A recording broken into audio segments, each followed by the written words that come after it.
Harris, what's your take? What's your take on this issue? President Museveni undermining the powers of this one of the strongest arms of the government, and he clearly says that we don't care about them, we don't care about what they say, we don't care about their ideas, suggestions. What comes into your mind? Is the president now taking control of everything? Is he disorganizing and disrespecting the constitutional powers and the powers that are given to members of parliament? Is he saying that, well, even the constitution is useless? What comes into your mind? Well, the rhetoric that was used by Despot Museveni, first of all, was uncouth. Such a leader, the head of state, commander-in-chief, cannot use such derogatory words on legislators. But at the same time, as a concerned citizen, of course, I'll agree with the dictator Museveni that our parliament is useless. Because if you look at the mess we have today in our country, it is the parliament of Uganda that is primarily responsible for what we are today. It is this parliament that removed the age limit. It is this parliament that removed the term limits. It is this parliament that is endlessly borrowing from, financial institutions like the World Bank, IMF. So they're approving all those loans. It's also the same parliament. So when the president, the dictator who is outgoing, says that parliament is useless, for that I agree with him.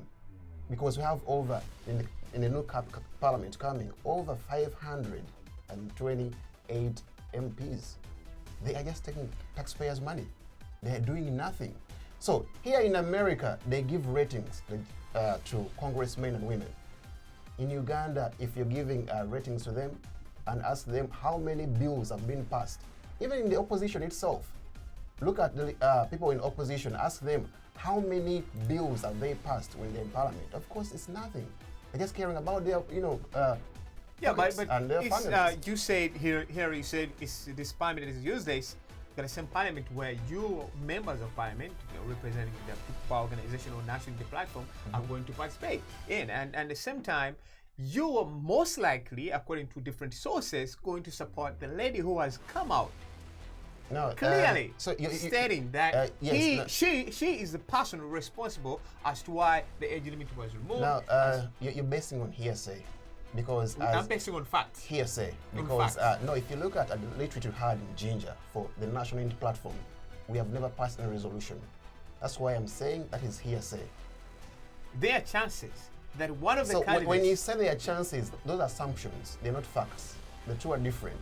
So now, as National Unity Platform, we have no resolution for speakership. We haven't decided whether you're supporting Kadaga, whether you're supporting Samuel Nganda or Jacob Walanya. You plan to bring on we are not yet clear on that position.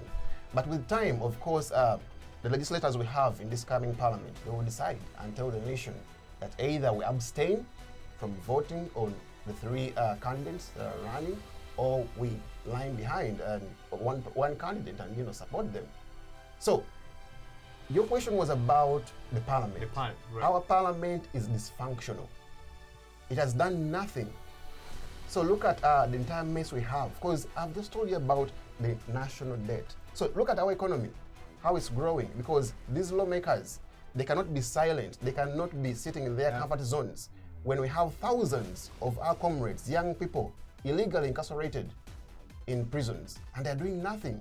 And we said that's a parliament that has no say to go and fight for justice for our comrades who are rotting in jails. So what kind of parliament is that? Look at the budgets they are passing today. Of course, they are not pro-people. They are anti-people. Of course, a little bit. It's really amazing that someone can be in jail and he or she doesn't know that day or the time he's supposed to be in court, to be taken to court. When these people went there, the human rights parliamentarians, something went over there.